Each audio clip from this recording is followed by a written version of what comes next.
Our goal in this presentation is twofold.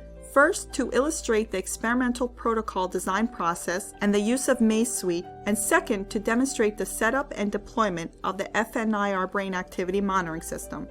MazeSuite can be used to design and edit adapted 3D environments, as well as track a participant's behavioral performance. To demonstrate these, a subsample from a study is reported to show how to use both MazeSuite and fNIR in a single experiment. The study involves the assessment of cognitive activity of the dorsolateral prefrontal cortex during the acquisition and learning of computer maze tasks for blocked and random practice orders.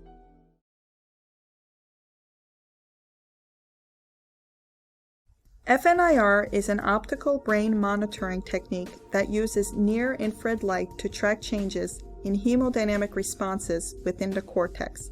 Non-invasive monitoring of cerebral hemodynamics and oxygenation were first demonstrated by Shewokis and colleagues in 1977.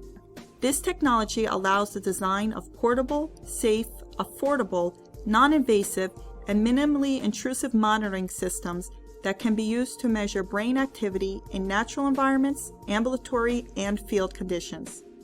Near-infrared light can penetrate tissue a few centimeters within 700 to 900 nanometers. When light enters the tissue, it is either absorbed or scattered. Absorption is due to chromophores, light-absorbing molecules such as hemoglobin and water. Scattering occurs in the structure of the tissue, such as cell membranes and layers. A typical fNIR measurement